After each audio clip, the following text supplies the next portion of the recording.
Hello, everyone, and welcome to our third day of the 2021 Wyoming Arts Summit, hosted by the Wyoming Arts Council. My name is Michael Lang, and I use the pronouns he, him, and I am the Executive Director of the Wyoming Arts Council. If you would like or need captions, you can use Zoom's live transcription feature. To turn on subtitles, click on the CC Live Transcript button on the bottom of your screen between the record and reactions icons. Additionally, in an effort to be inclusive to those who may not be able to join us visually, we have asked those speaking today to introduce their physical appearance. So for me, I'm a white male who is 40. I'm wearing a black collared shirt with the Wyoming Arts Council logo on the left shoulder, and I have white and short gray colored hair. I am in my home office where I sit in a high back brown chair with a tan colored wall behind me. Just a few housekeeping notes as we kick off our third day. We want people to do what they need to in order to be comfortable and be engaged with today's session. If you need to take a break, stand and stretch, get some water, whatever you need to do to be engaged fully as possible with the Arts Summit, as we recognize that everyone on this call are very busy people. We will be recording all of the sessions and keynotes for the Arts Summit, so if you missed something or would like to revisit a session, you will have this as a resource.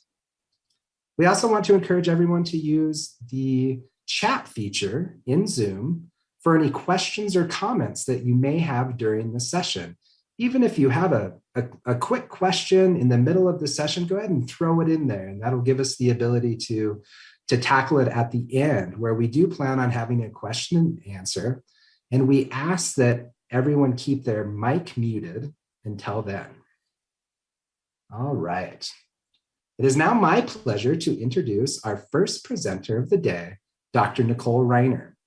Dr. Reiner is a visiting professor of flute and entrepreneurship at the University of Wyoming and is an active international performer. Her live performances have been broadcast on public radio programs across many states. In addition to her work at the University of Wyoming, she is an altus performing artist and serves on the board of the Flute New Music Consortium. Nicole's session is titled Entrepreneurship for All, Incubating Your Next Big Idea. Please help me in welcoming Dr. Nicole Reiner. Thanks so much for having me today, everyone. And to keep that physical description going for those of you who would like it, I am a white 47-year-old female. Ugh, I don't say that out loud too much on Zoom. And I'm in my home office here. Hopefully no cats will make appearances, but they might. So yeah, I'm sure you'll hear them if they decide to. And I'm very happy to be with you all today.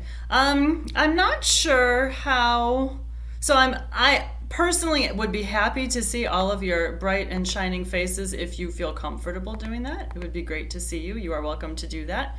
And we might use reactions a couple of times, so I wonder if we could just go down into reactions and practice finding a raised hand, just to see if that works for everybody. Can everyone raise their hand? I think mine's a wave instead, but yeah. Cool, great. So here we go for real now. Before I get started today, I wanted to make sure that what I'm talking about is what's most useful for all of you. So this presentation is kind of purposely too long so that I can kind of jump into where you are on the timeline. So, and I think if you have a raised hand, then you can lower your hand, because I'm going to ask you to raise your hand again in a second. So first of all, is anyone interested today in discussing a specific business idea? Totally fine if you're not, but if anyone had something specific that they've been trying to work out and would like to share with the group at the end of the presentation, I want to make sure that there's time for that. You could maybe just mute yourselves too if you're still stuck with your hand raised. So Brittany, is that a yes from you? All right, so we'll maybe see if that is the case at the end. And then also, show of hands, how many of you feel that you're watching this presentation today because you're thinking sort of in the early stages of idea creation and honing an idea that might potentially become a business someday? How many people are in sort of those early stages right now? Great. See a few hands. And how many of you are a little bit further along and are perhaps interested in starting to actually formulate a business plan, a written business plan, and would like to talk about that today? Couple of those too. Cool. So I will maybe focus on the front of the presentation, which is talking about developing ideas into businesses, and then we'll maybe jump through a little bit of a business plan towards the end, which I think can also help you organize your ideas earlier on. And as Mike said, if you've got questions, I'm not always great about finding the chat once I share my screen. So if anybody else wants to just unmute and chime in if I'm missing something in the chat as we go along, please feel free to do that. I will sort of break in the middle too for questions before we get into the nitty-gritty of things. All right, so let's get started. So I'm gonna, right now it's saying that my screen share is disabled.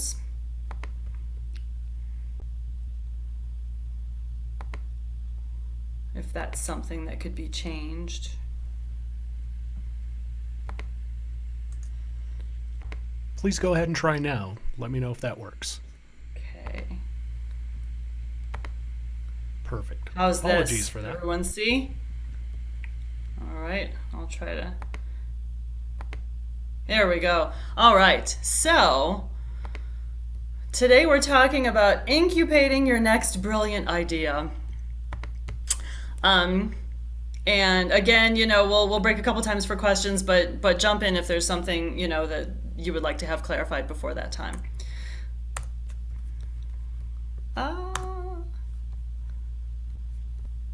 Okay. Let me see. It's not advancing. I'm gonna stop share and go back in. Fun times with Zoom. There we go. All right, so the first thing you're working on, of course, is figuring out what your idea is going to be, right? And if anyone could just confirm verbally, can you guys still see this? No, okay. Nicole, just hopping on, I'm not seeing your screen right now. So if you could Okay. please share that would be great. Let me try again. I think we might be stuck looking at my draft. All right, we're gonna look at the draft version because I'm not sure what's going on with the slideshow. All right, so what we're talking about first is just really brainstorming and finding ideas that are unique and organic to who you are. So, I really suggest, by the way, writing things down. It's very old-timey. Studies show that as you're in this brainstorming mode, you really do think in a more creative way when you have to physically write it down. And there are neurological explanations that are beyond my scientific capabilities for explaining this. But you can do this on your laptop, you can do it on your phone, but I would really recommend treating yourself. Get a beautiful journal or make one, get a pen that just glides like butter over the paper, and really making physical lists as you're in this brainstorming mode and see what you come up with.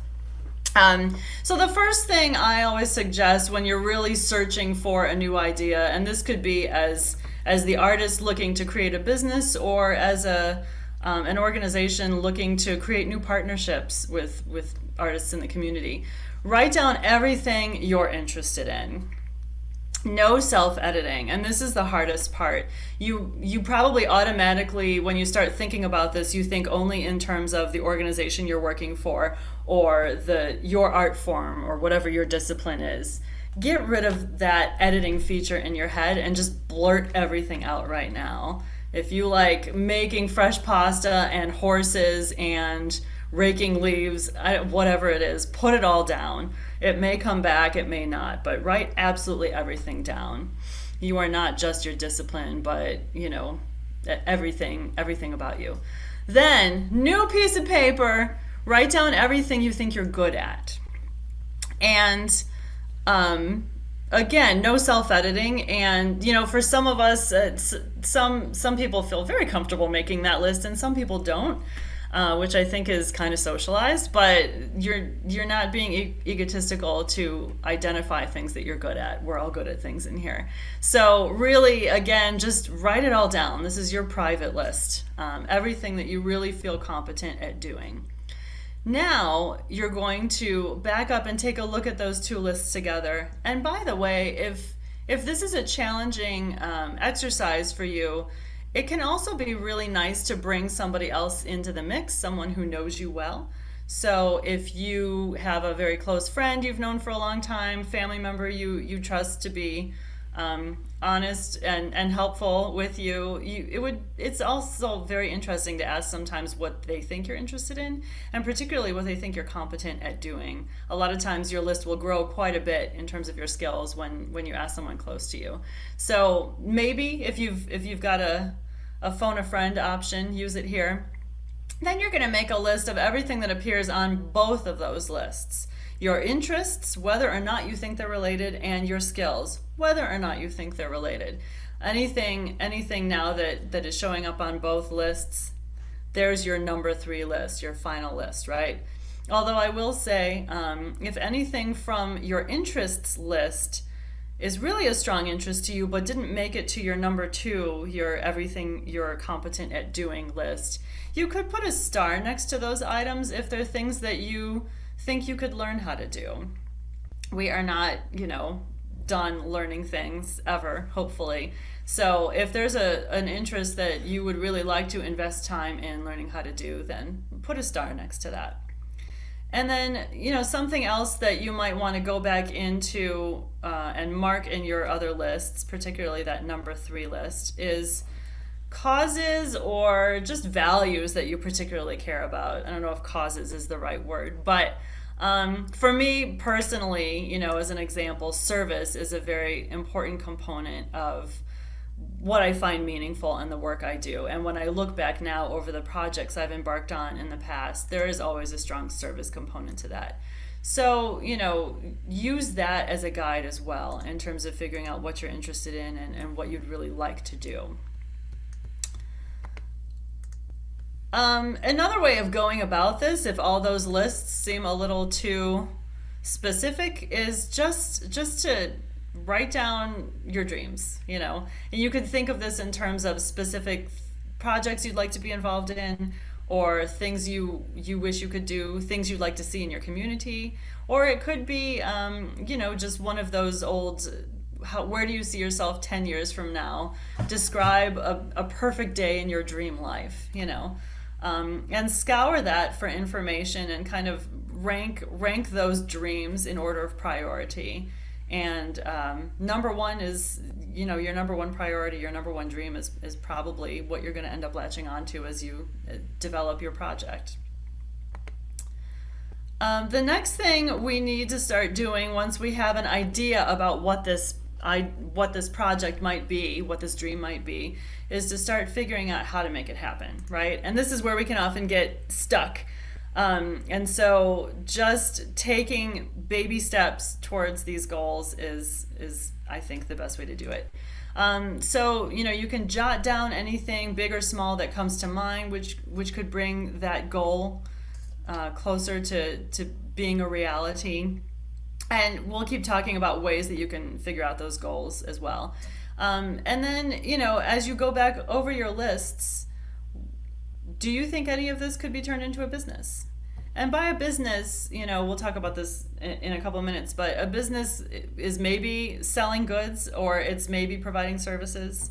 It's maybe providing experiences. It might be a for-profit, it might be a nonprofit. So anything that you could see being something that you could offer people in your community, we could call a business.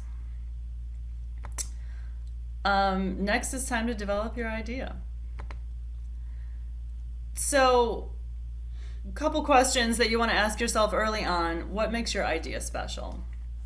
And I think we all know, we get ideas based on maybe what other people have already been doing, and we worry that there's nothing special about what we do. It is important, if there are already 5 people in your area, I'll use a music example because that's what I do. If there are already 5 people in your area teaching flute lessons, there's going to have to be some way that you distinguish yourself. How are your flute lessons going to be special, or your flute studio going to be different? But, it doesn't have to be a reinventing of the wheel. So don't pressure yourselves into doing like every single thing completely different from anybody else.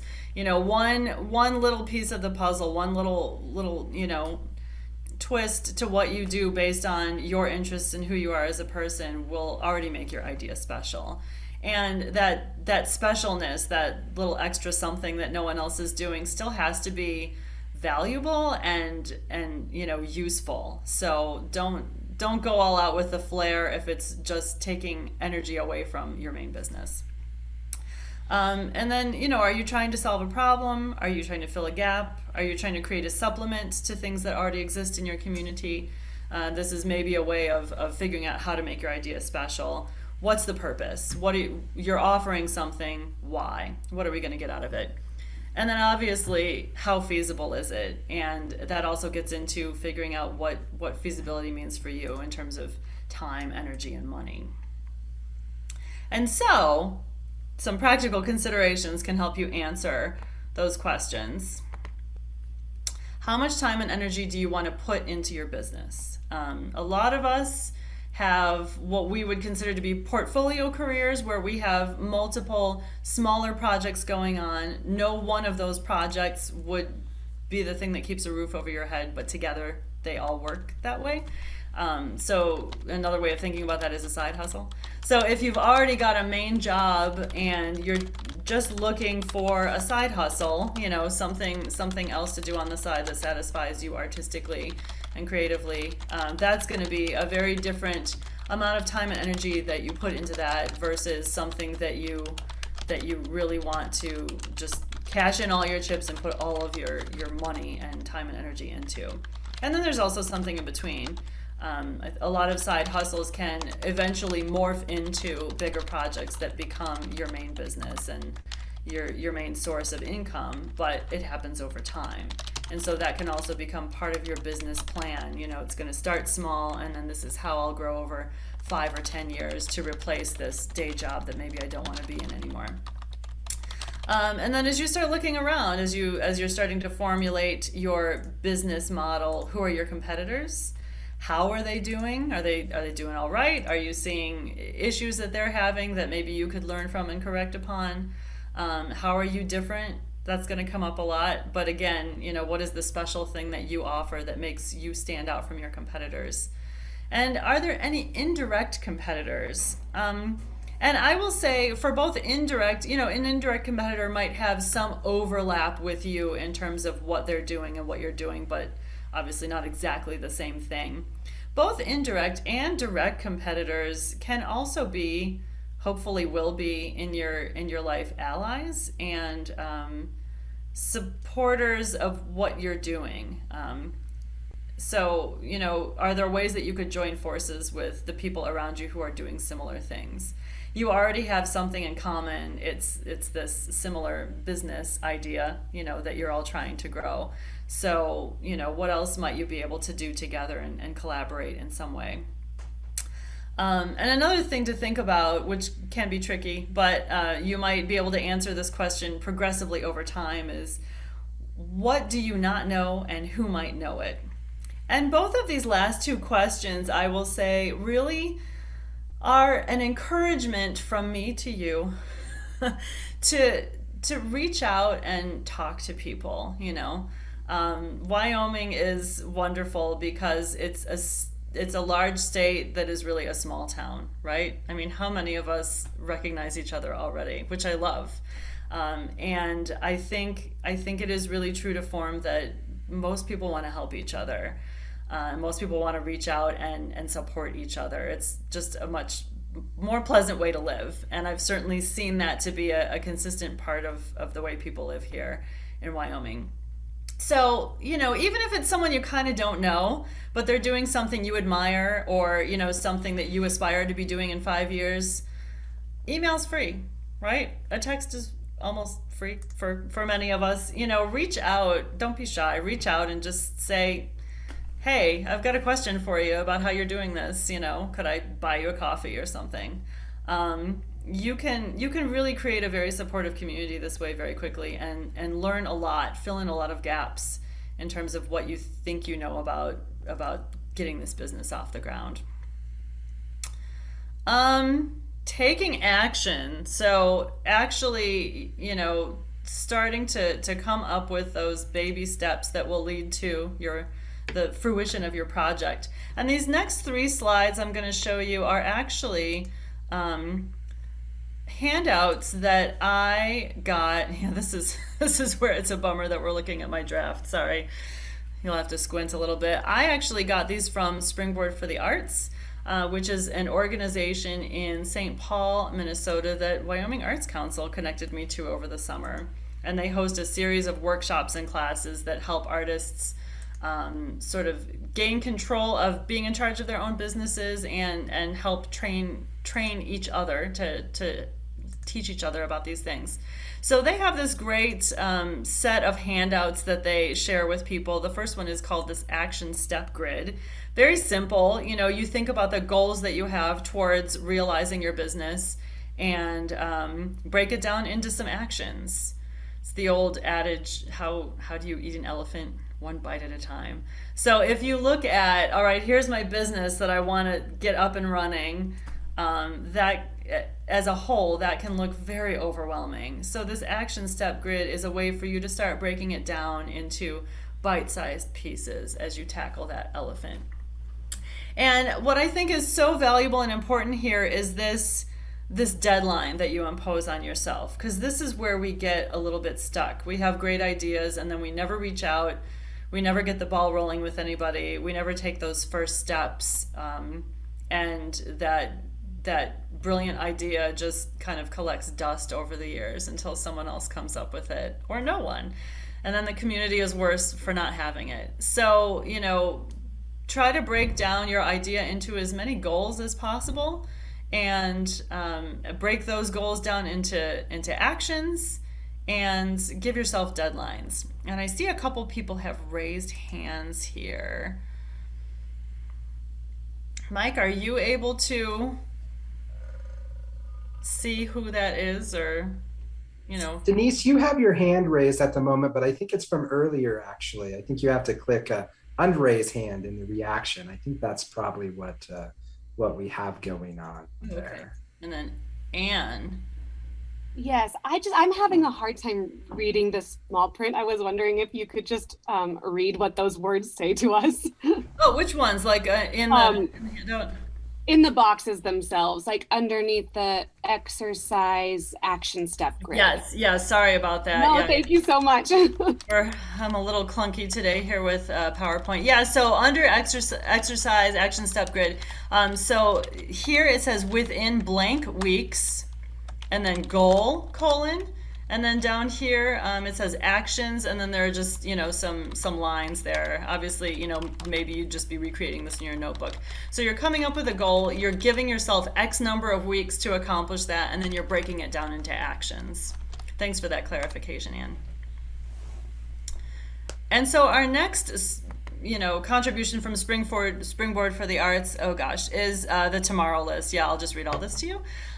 So it says the best way to gain momentum is to start moving now. So use this space to write down even the smallest step towards your bigger goals. The only stipulation is that it must be something that you will accomplish tomorrow. And it can be big or small, right? But another way of just preventing yourself from procrastinating. So, down here at the bottom, some examples of goals are set up a Google alert for my name,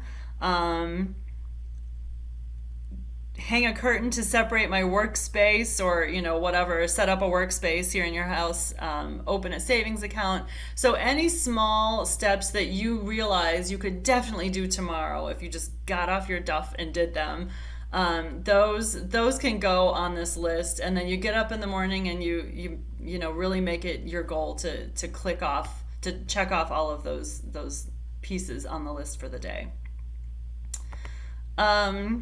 And then finally, this is cute. This one's a little bit quaint and old-timey because it involves using snail mail. But I'll talk in a second about some ways we could modernize this. This is an accountability mailer from Springboard for the Arts. And so they have you make 2 copies of this. They have you list 5 goals. 5 goals I will accomplish in 6 months. You could change that amount of time, of course, to 1 month or whatever. And you list them, you make a copy for yourself that you're working from, and then you mail a copy to a friend who's going to mail that back to you in 6 months or thereabouts, maybe a little before, to see if you're really keeping honest about your pledge to do these tasks related to building your business. Now that's a little old-timey, so I wanted to share, but it's a great idea, right? To just have this reminder that comes back to you at a certain time. So I wanted to share some of my favorite apps, which actually, fit into these goals as well. FutureMe.org is an app that you can put either on your phone or your computer, and you can write notes to yourself and then set them to send back to you at certain times. So if you wanted to make this goal sheet and have it send back to you in 6 months, you could just type out your goals and then schedule it to come back to your inbox. If you use Outlook or Gmail, I know for sure, you can also just write yourself an email and schedule to send it to yourself at a certain time. I don't think you can schedule it 6 months out, but I think you can do as much as a month out. So that's another, kind of low-grade hack for sending yourself reminders for things. I also really like Remember the Milk.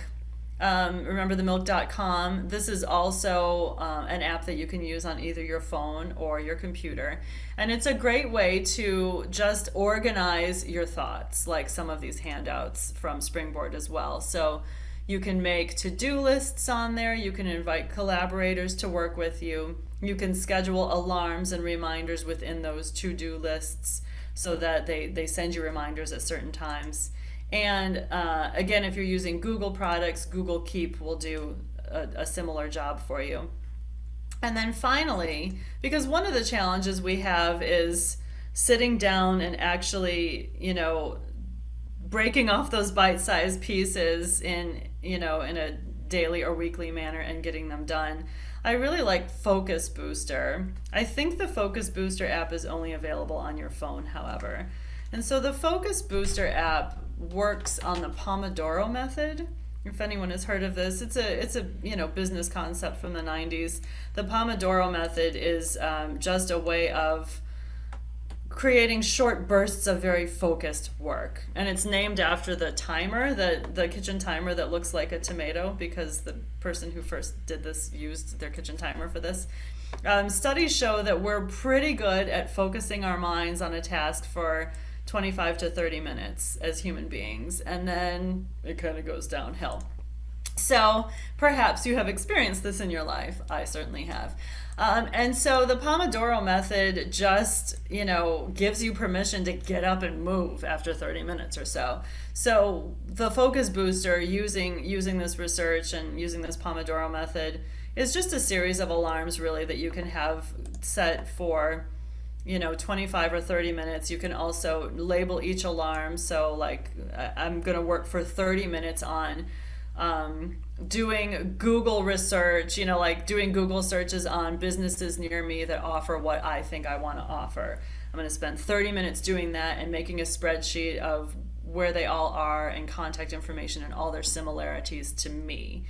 And then my Focus Booster is going to go off in 30 minutes and say, okay, you've completed that task, or, at the very least, it's time for a break. Get up and stretch, get a drink of water, and come back. So these are some low-key and, apps that don't use a lot of space on your phone or your computers, but can really help get you organized and get you into the mindset of making business time to work on these projects at home. Then you also have humans in your life who you can get help from, who you can get support from. And I mentioned a couple of these earlier, but friends and family often have great insights on who you are. We're not always the best at knowing ourselves because we're so busy knowing what we're trying to accomplish. So, leaning on people who are close to you when you're trying to figure out, all right, I've gotten stuck down this track, but what else could I be doing that would be more satisfying? What could I be doing with my art that I'm not making time to do right now? Can be really valuable to talk to other people who know you well.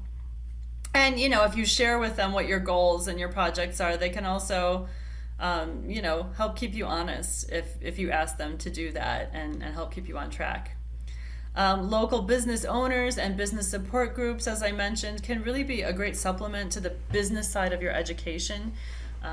If you think of yourself as a writer or a visual artist or a musician, whatever, and you think, well, I'm not a business person, that's the problem, I just do my art. These business support groups are for everybody, and they go by different names in different towns. But again, Google University, good old Google search will yield all kinds of results that you can use. But there's probably something in your county or in your town or a nearby town where local small business owners get together maybe once a month and just kind of talk about their challenges and help each other with the problems that they're having with their businesses. And you don't have to have any special qualifications to go, just show up. So you can learn a lot just by sitting and listening and meeting people and starting to chime in when you have questions of your own. Past classmates and colleagues are also a great resource. And again, we tend to get stuck in our little bubbles and think, number one, I have to do this alone because this is my thing. And I don't want to bring other people into it either because I'm not ready to share my ideas, or maybe I'm not ready to share that I'm struggling, or I don't have everything figured out as I'm starting this new venture in my life. But I have found some great help from reaching out to former classmates, people I didn't even know that well in school sometimes, who are just a little bit ahead of me, just a little bit ahead of what I'm doing, or what I want to be doing. And again, most people want to help, so you reach out to people and say, hey, I really admire this thing that you've accomplished in the last decade. How did you do it? They're probably going to be very happy to answer you. And that's not to say that you're going to copy directly what they do, because your own project and idea is going to be unique to you. But there are some similarities that we all have in common as we embark on these new ventures that can be informative for everybody. So reach out to people. Reach out to people reach out to people exist but don't know yet. They could become great friends and resources.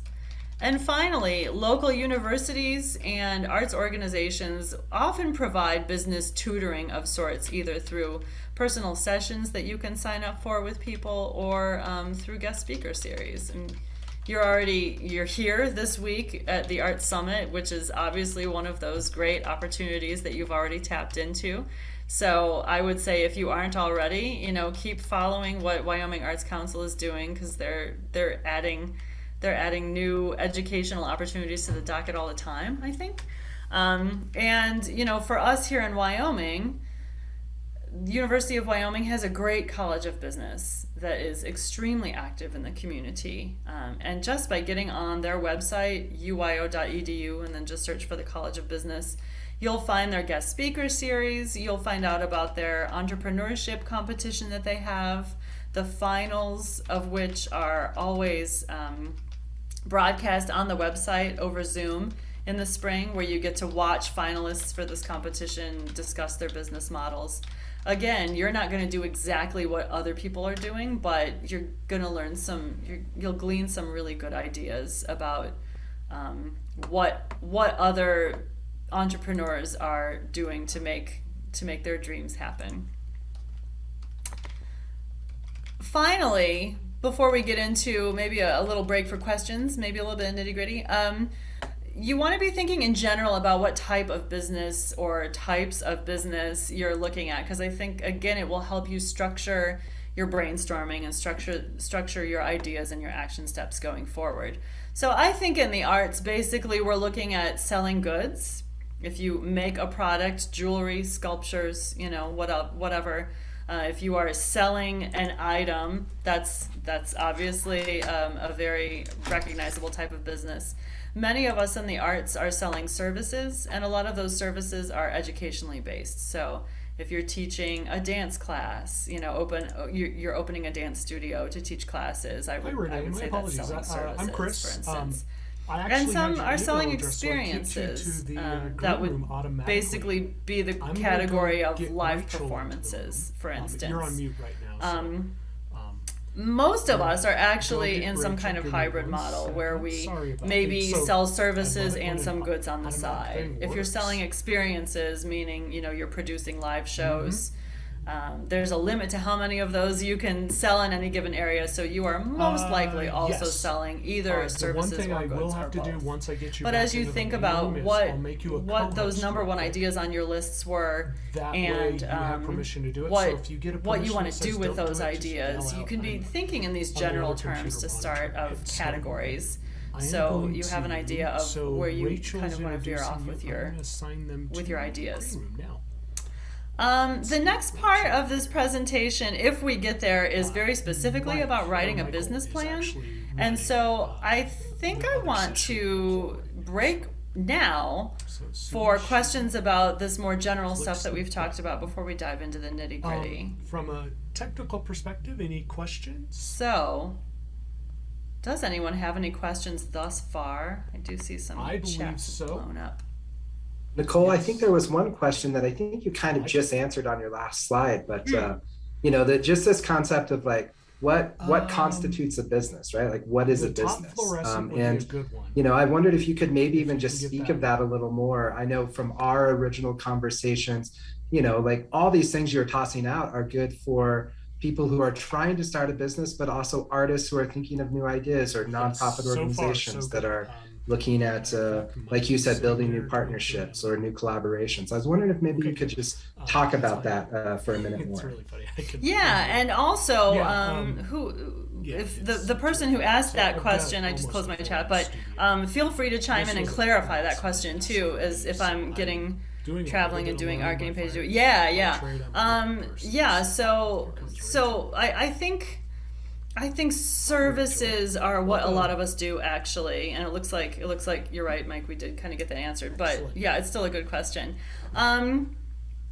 I think it goes back to really stopping and thinking about what you're interested in, not self-editing, and then kind of looking around you and seeing and Googling too. I love Google because nobody's isolated with a Google search, right? You can find out what everyone in the world is doing, and seeing how somebody might earn either some income on the side or make a business out of doing that. Does anyone have not specific, maybe they'd be more general, but in terms of talking about what a business might constitute for different disciplines, does anyone have any suggestions to throw out as we kind of brainstorm what some businesses might look like in the arts world? That's not bad. Hi, Nicole. This is Andrew Schneider. Can you hear me? Yeah, hi, Andrew.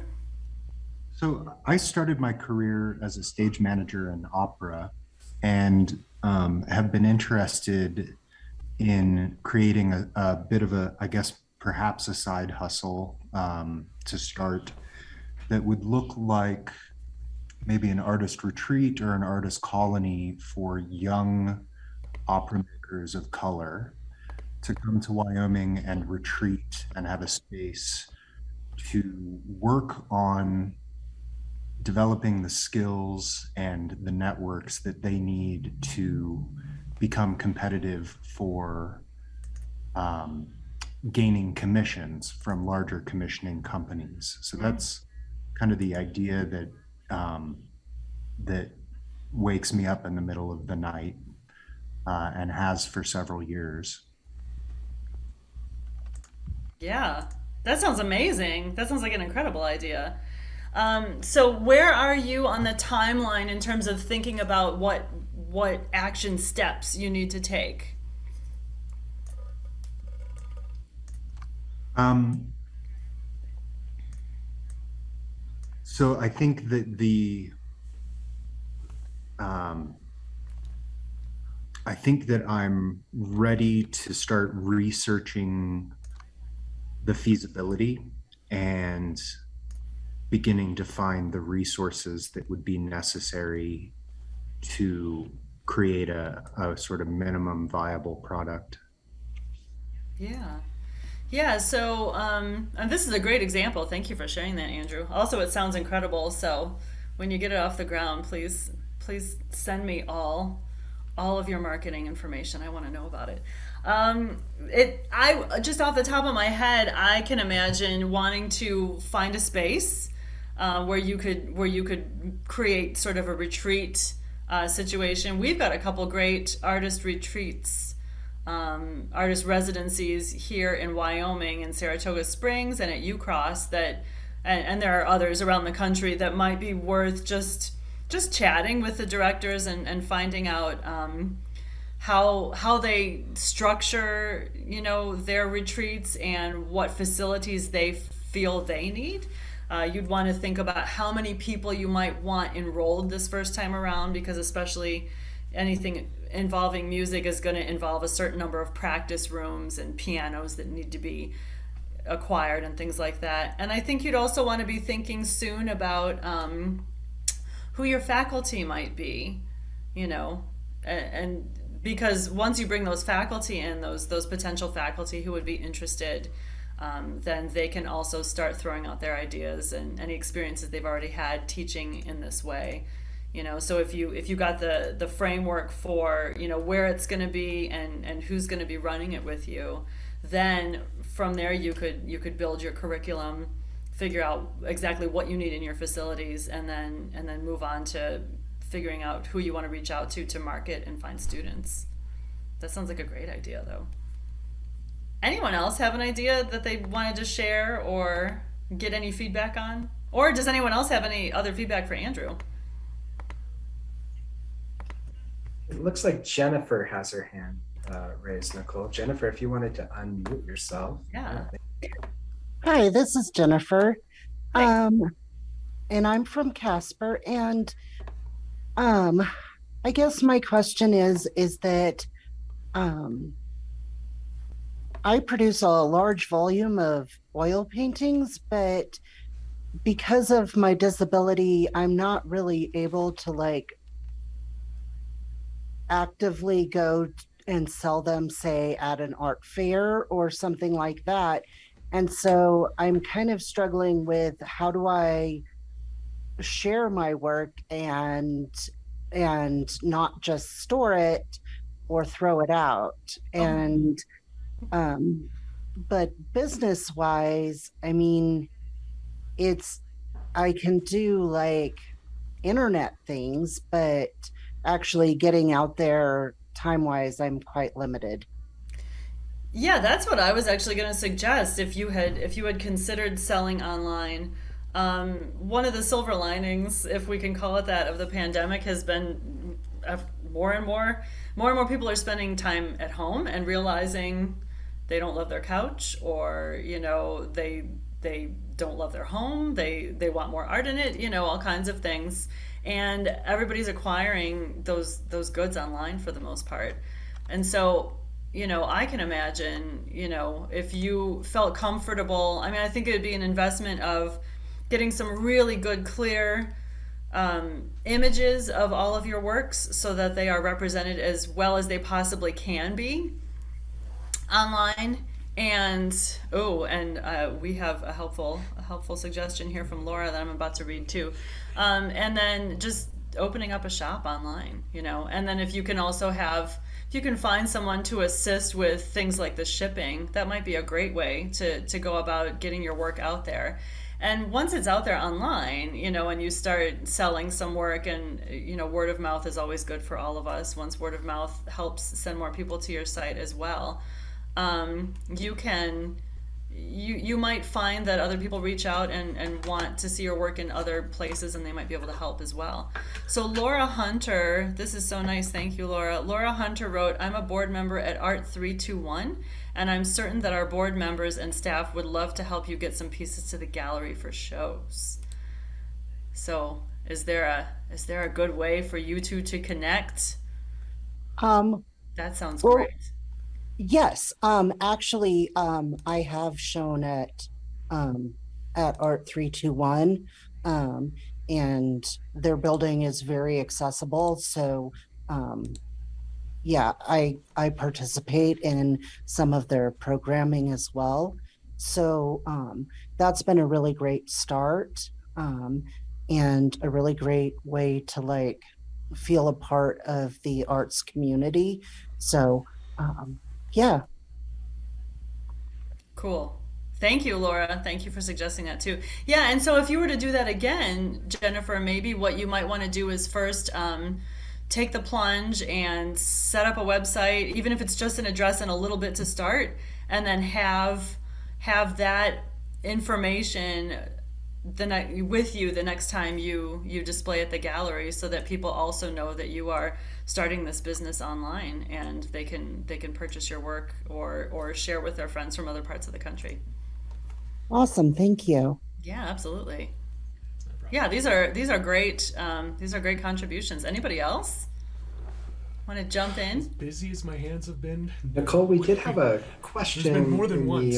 or some comments inside of the why is inside of the chat just about what that? sort of resources are out there to help, Yeah. to help individuals I'm maybe set feeling up pretty good websites or about that. do market analysis So about they're maybe the definitely best in place to Q&A be right putting now. up their work. And I just wanted to mention that the Small Business Development Center, which has locations all over the state, so that is based in Laramie, is a resource for situations like this. They can help you kind of get a website set up and where it may be best to be marketing your website and to be putting up your information. So thank you to Denise for mentioning that in here as well. Just have you Yeah. down in the lower left Yeah, corner, and is leave room, yeah, I think that's leave a the great break first up, place to go. And flip you you back know, around and- marketing differs somewhat depending on the Rachel, discipline, right now, and so it's I'm certainly open happy. enrollment. So anyone that After all of unmutes and this, starts talking will actually show hang on to my You have to contact admit, information, which in I'll show you at the end. But I'm happy 5 to minutes right send before you the session, to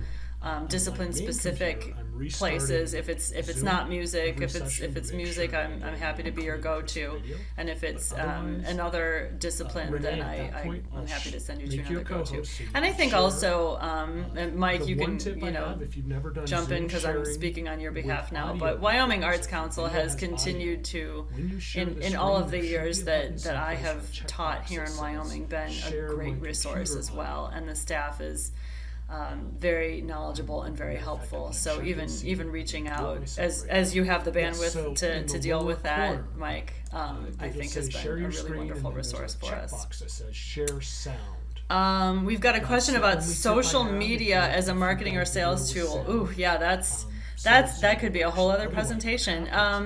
And so marketing was something that we kind of collectively decided not to build too much into this particular presentation. I'm happy to talk more with you, Sue, individually, and anybody else that would like to. But in general, I think you want to think about your preferred clients or customers. You want to think about age and demographic and what social media apps they're using. So I don't know. I mean, social media has gotten real sticky as a subject the last couple of weeks, and I'm not sure where that's all going in the future. Facebook, I have found for me, Facebook is not really very helpful anymore. I've moved things to Instagram, and that's really where I reach out to people. That will probably change over time too.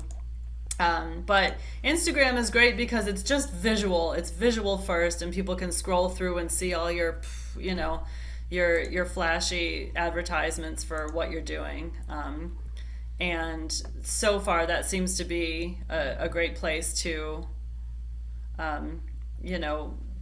keep reasonable business persona there. So I think doing some research on where similar businesses are advertising is a good place to start. Desiree shared HubSpot's social media trends report. Oh, this is great. Thank you. So this is a great resource to click on as well. Yeah, Instagram seems to be working okay for now. But I would just say these things always change. And when you're making things on Instagram, like I am a little visually challenged in terms of making things look pretty. So I really love using Canva.com.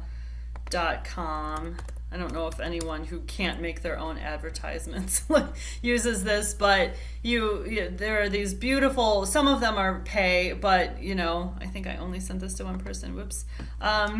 Some of them are pay, but most of them are free. I always use the free ones. And I make my own Instagram and I maintain it myself.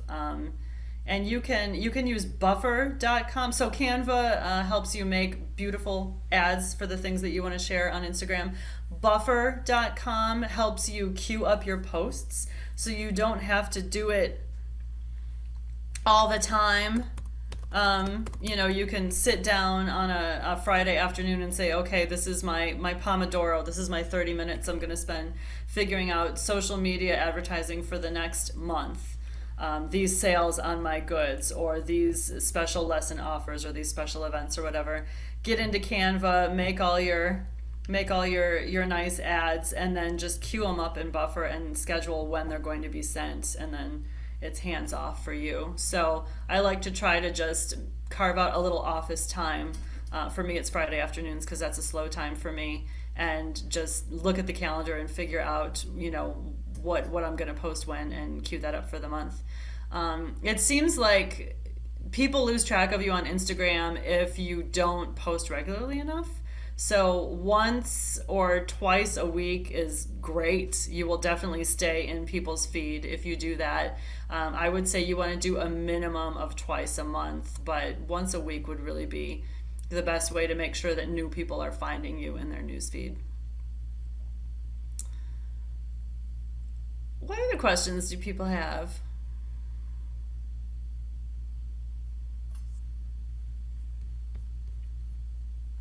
Would you like me to do a very quick and dirty show of these slides for a business plan before I leave you? Nicole, I am seeing some head shakes, so maybe we could do that, and just being cognizant on time. We have about 4 or 5 minutes left. Yep. I see that. Great. So I'm going to do, and I do mean quick and dirty, but I'm happy to share these slides afterwards so that you can take your time looking at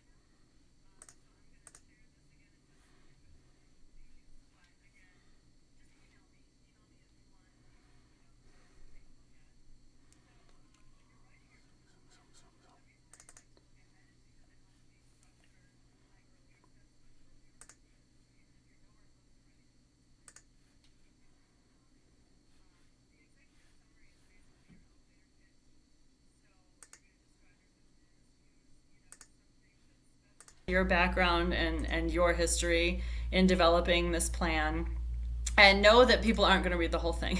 So all the main information, this is like your introductory page to this business plan. All the important information needs to be up front. The next thing you want to do is start taking a look at who your possible clients and customers are, who your competition is, and your business value proposition. You're basically going to be stating what you want to do, why, what's the point of it, and who is your business geared towards.